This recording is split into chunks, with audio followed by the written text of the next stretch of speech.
ধর্ম বড় নাকি কর্ম বড়? শ্রীকৃষ্ণের বলা কাহিনী যা চোখ খুলে দেয়। আজ থেকে হাজার হাজার বছর আগের কথা।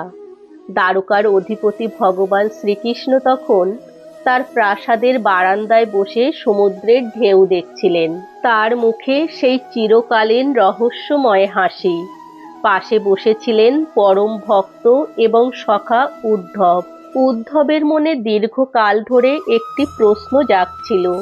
তিনি দেখছিলেন কেউ সারাদিন মন্দিরে বসে নাম জপ করছে, আবার কেউ হাড়ভাঙা খাটুনি খেটে সংসার চালাচ্ছে। উদ্ধব শ্রীকৃষ্ণের চরণে প্রণাম করে বললেন, প্রভু, একটি দ্বিধা আমাকে বড় কষ্ট দিচ্ছে। এই মর্তলোকে ধর্ম আর কর্মের মধ্যে শ্রেষ্ঠ কে? কেউ ধর্মের দোহাই দিয়ে কর্ম ত্যাগ করে, আবার কেউ কর্মের দোহাই দিয়ে ধর্মকে ভুলে যায়। আপনিই বলুন না প্রভু, কার স্থান ওপরে? শ্রীকৃষ্ণ মুচকি হাসলেন। তিনি জানতেন কেবল তত্ত্বে এই প্রশ্নের উত্তর দেয়া সম্ভব নয়। তিনি বললেন, উদ্ধব, চলো তোমাকে একটি গল্প শোনাই। এই গল্পটি শুনলে তুমি নিজেই বুঝতে পারবে বিধাতার বিধানে কার পাল্লা ভারী। শুরু হলো সেই অমোঘ কাহিনী। একটি ছোট গ্রাম ছিল যার নাম ধর্মপুর। সেখানে দুই বন্ধু বাস করত, দেবদত্ত এবং সোমনাথ। দুজনের স্বভাব ছিল উত্তর দক্ষিণ মেরুর মতো। দেবদত্ত নিজেকে বড় ধার্মিক মনে করত। সে মনে করত ভগবানকে পেতে হলে জগৎ সংসার ভুলে কেবল তার নামেই মগ্ন থাকতে হবে। সে ভোর 3টেয় উঠে স্নান করত, তারপর টানা 12 ঘন্টা মন্দিরে বসে জপ করত। তার বাড়িতে বৃদ্ধ মা অসুস্থ হয়ে পড়ে থাকলেও সে সেদিকে তাকাতো না। সে বলতো, মা তো মায়ার বাঁধন, আমার আসল লক্ষ্য হলো মাধব। সে তার কর্ম বা পেশা ত্যাগ করেছিল, কারণ সে মনে করত অর্থ উপার্জন করা হলো এক ধরনের পাপ। অন্যদিকে সোমনাথ ছিল একজন সাধারণ চাষি। সে খুব একটা মন্দিরে যাওয়ার সময় পেত না, কিন্তু সে ভোরে উঠেই তার লাঙল নিয়ে মাঠে চলে যেত। রোদে পুড়ে বৃষ্টিতে ভিজে সে ফসল ফলাতো। সেই ফসল দিয়ে সে তার অন্ধ বাবা মায়ের সেবা করত, ক্ষুধার্ত পথিককে অন্ন দিত। কাজ করার সময় সে মনে মনে কেবল বলতো, হে মাধব, এই জমি তোমার, এই ফসল তোমার, আমি কেবল তোমার সেবক মাত্র। সোমনাথের কাছে তার কাজই ছিল তার জপ। একদিন দেবদত্ত সোমনাথের বাড়িতে এসে তিরস্কার করে বলল, সোমনাথ, তুই সারা জীবন এই কাদা মাটিতেই রয়ে গেলি। শ্রীহরির নাম একবারও মুখে নিস না, তুই নরকে যাবি রে। সোমনাথ মাথা নিচু করে বলল, বন্ধু, আমার যে সময় নেই। বৃদ্ধ বাবা মায়ের খিদে মেটানো আর গ্রামের মানুষের জন্য ফসল ফলানোতেই আমার দিন কেটে যায়। ভগবান কি এতেই রাগ করবেন? দেবদত্ত দম্ভের সাথে বলল, অবশ্যই, ভগবান ভক্তি চান, কর্ম নয়। তুই তো মায়ার জালে ফেঁসে আছিস। সোমনাথ মনে বড় ব্যথা পেল। সেই রাতে সে ভগবানের ছবির সামনে দাঁড়িয়ে কাঁদতে কাঁদতে বলল, প্রভু, আমি মূর্খ, আমি তোমার নাম জপ করার সময় পাই না, কিন্তু আমার এই কর্মটুকু কি তোমার পায়ে পৌঁছায় না? সেদিন রাতে শ্রীকৃষ্ণ এক অদ্ভুত মায়া বিস্তার করলেন। সেই রাতে প্রবল ঝড় উঠল। দেবদত্ত তখন মন্দিরের ভেতরে বসে ধ্যানে মগ্ন। হঠাৎ দরজায় টোকা পড়ল। এক বৃদ্ধ তৃষ্ণার্ত পথিক কাঁপা কণ্ঠে বললেন, বাবা, আমি বড় ক্ষুধার্ত, বাইরে খুব ঠান্ডা, আমাকে একটু আশ্রয় দাও, একটু জল দাও। দেবদত্ত চোখ না খুলেই রুক্ষ স্বরে বলল, আমি এখন ভগবানের সাথে কথা বলছি, বিরক্ত করো না, ভগবানই তোমাকে দেখবেন, চলে যাও এখান থেকে। দেবদত্ত ভাবল এই পথিকটি আসলে তার ধ্যানে বাধা দেওয়ার জন্য মায়ার একটি রূপ মাত্র। সে আবার জপে মন দিল। পথিকটি এবার সোমনাথের ভাঙা কুঁড়ে ঘরে গিয়ে কড়া নাড়লেন।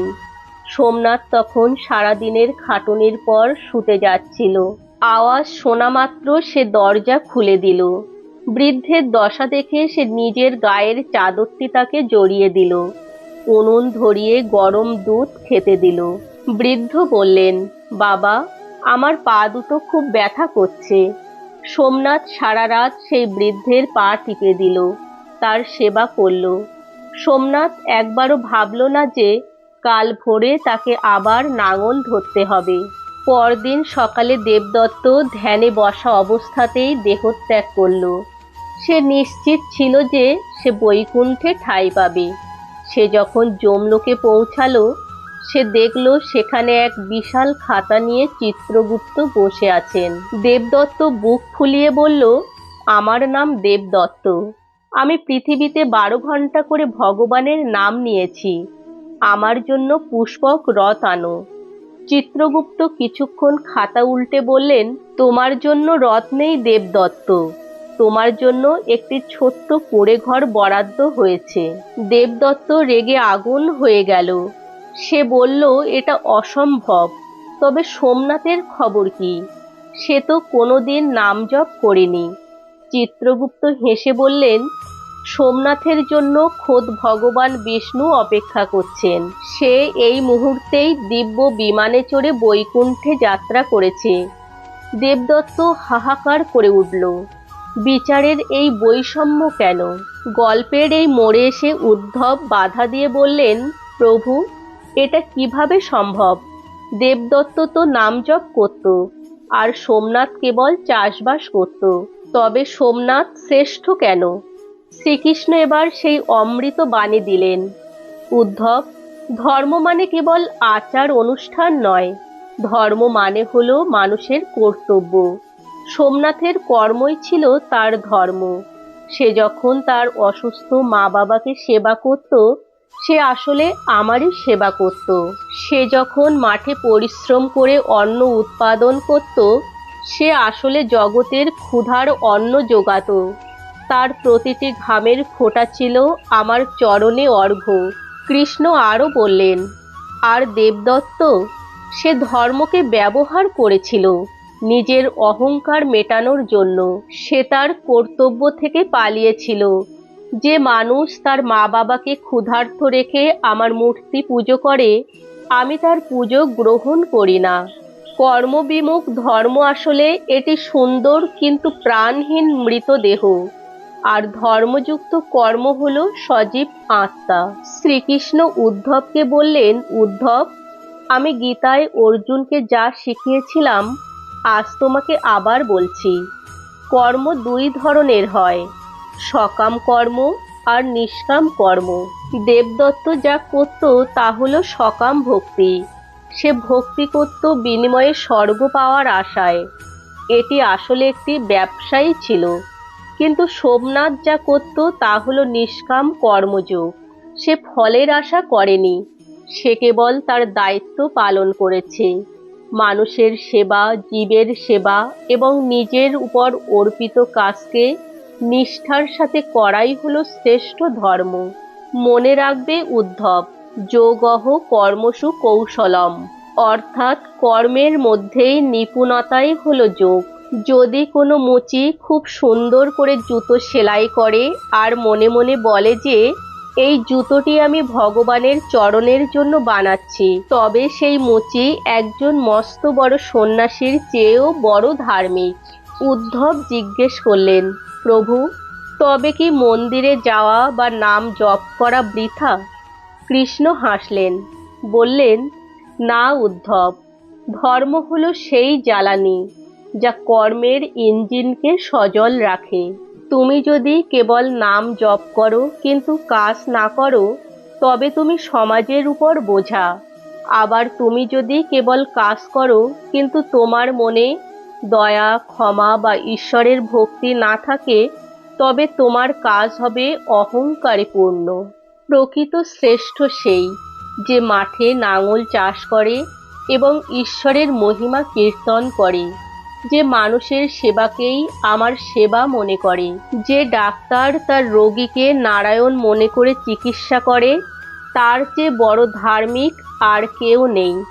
যে শিক্ষক তার ছাত্রকে জ্ঞান দান করেন, তিনি সারাদিন ধ্যান করার চেয়েও বেশি পূর্ণ অর্জন করেন। এই গল্পের শিক্ষা আজকের যুগের জন্য অত্যন্ত গুরুত্বপূর্ণ। আমরা অনেকেই মনে করি অফিসে কাজ করা বা ঘরের কাজ করা মানে ধর্ম থেকে দূরে থাকা। আমরা ভাবি পুজো করার সময় পাচ্ছি না বলে ভগবান আমাদের উপর অসন্তুষ্ট। কিন্তু শ্রীকৃষ্ণের এই গল্প আমাদের শেখায় যে আপনার বর্তমান কাজই আপনার সবচেয়ে বড় পুজো। আপনি যদি একজন ছাত্র হন, তবে মন দিয়ে পড়াশুনো করাই আপনার ধর্ম। আপনি যদি চাকরি করেন, তবে সততার সাথে দায়িত্ব পালন করাই আপনার কৃষ্ণ ভক্তি। আপনি যদি গৃহিণী হন, তবে হাসি মুখে পরিবারের যত্ন নেয়াই আপনার তপস্যা। শ্রীকৃষ্ণ বলেছেন, আমাকে খুঁজতে মন্দিরে দৌড়ানোর প্রয়োজন নেই। তুমি তোমার কর্মকে পবিত্র করো। আমি নিজেই তোমার কর্মের ফল হয়ে তোমার কাছে আসব। সোমনাথের উদাহরণ থেকে আমরা আরও একটি জিনিস শিখি, সামাজিক দায়িত্ব। সোমনাথ কেবল নিজের জন্য বাঁচেনি, সে ফসল ফলিয়ে অন্যদের জীবন দান করত। আজকের দিনে আমরা কেবল নিজের উন্নতির কথা ভাবি, কিন্তু ধর্ম আমাদের শেখায় পরোপকার। আপনি যদি কর্মের মাধ্যমে কারো মুখে হাসি ফোটাতে পারেন, তবে জানবেন আপনি আপনার ধর্মের পথে 10 ধাপ এগিয়ে গেছেন। শ্রীকৃষ্ণ সবসময় বলেছেন, জীবের সেবা করো, তবেই আমার সেবা হবে। যে কর্মে কারো ক্ষতি হয়, সেই কর্ম কখনো ধর্ম হতে পারে না। কিন্তু যে কর্মে জগতের কল্যাণ হয়, সেই কর্মই হলো পরম ধর্ম। উদ্ধব শেষ পর্যন্ত বুঝতে পারলেন যে ধর্ম আর কর্ম আলাদা কিছু নয়। ধর্ম হলো অন্তরের চেতনা, আর কর্ম হলো তার বহিঃপ্রকাশ। আপনি যখন নিঃস্বার্থভাবে কাজ করেন, তখন আপনার অহংকার বিলীন হয়ে যায়, আর অহংকার বিলীন হওয়াই হলো আধ্যাত্মিকতার মূল উদ্দেশ্য। সোমনাথের মধ্যে আমি করছি এই ভাবটা ছিল না, সে ভাবত প্রভু করাচ্ছেন। এটিই হলো সমর্পণ। দেবদত্তের মধ্যে ছিল আমি অনেক পুণ্য করছি, এই অহংকার। এই অহংকারই তার পতনের কারণ হলো। গল্পটি শেষ করে শ্রীকৃষ্ণ উদ্ধবকে জড়িয়ে ধরলেন। উদ্ধবের চোখের জল মুছিয়ে দিয়ে বললেন, উদ্ধব, এখন বলো কে বড়? উদ্ধব হাত জোর করে বললেন, প্রভু, আমি বুঝেছি, কর্ম যখন ধর্মের পথে চলে, তখন সেই শ্রেষ্ঠ। ধর্মের নাম নিয়ে কর্ম ত্যাগ করা হলো অধর্ম, আর ধর্মের চেতনা নিয়ে কর্ম করা হলো পরম সিদ্ধি। এই গল্পটি কেবল শোনার জন্য নয়, এটি জীবনে প্রয়োগ করার জন্য। আপনি আপনার প্রাত্যহিক কাজগুলো কি মানসিকতায় করছেন? আপনি কি দেবদত্তের মতো অহংকারী, নাকি সোমনাথের মতো একনিষ্ঠ কর্মী? মনে রাখবেন, ঈশ্বর আপনার ঠোঁটের মন্ত্র শোনার আগে আপনার হাতের কাজের নিষ্ঠা দেখেন। প্রকৃত ধর্ম কখনোই কর্মহীন হতে পারে না। ধর্ম আমাদের সঠিক পথ দেখায়, আর কর্ম সেই পথকে বাস্তবে রূপ দেয়। শুধু ধর্মের কথা মুখে বলা বা আচার পালন করাই যথেষ্ট নয়। যদি তা আমাদের কাজের মধ্যে প্রতিফলিত না হয়, তবে সেই ধর্ম অপূর্ণ থেকে যায়। আবার সৎ উদ্দেশ্য ও নৈতিকতার ভিত্তি ছাড়া করা কর্মও কখনো পূর্ণতা পায় না। ধর্ম ও কর্ম একে অপরের পরিপূরক। ধর্ম আমাদের চিন্তাকে পবিত্র করে, আর কর্ম সেই পবিত্রতাকে সমাজে প্রতিষ্ঠিত করে। জীবনের সত্যিকারের সার্থকতা তখনই আসে যখন আমরা ধর্মের আদেশে অনুপ্রাণিত হয়ে সৎ ও ন্যায়পরায়ণ কর্ম করি। আজকের এই কাহিনী যদি আপনার জীবন নিয়ে নতুন কিছু ভাবতে সাহায্য করে থাকে, তবে কমেন্ট বক্সে লিখুন, কর্মই ধর্ম। ভিডিওটি আপনার বন্ধু ও পরিবারের সাথে শেয়ার করুন, যাতে তারাও এই মহান সত্যটি জানতে পারে। তাহলে বন্ধুরা, আজ এই পর্যন্ত। দেখা হচ্ছে পরের নতুন কোনো ভিডিও নিয়ে। তত সময় সবাই ভালো থাকবেন, সুস্থ থাকবেন। জয় শ্রীকৃষ্ণ। জয় শ্রী রাধা মাধব।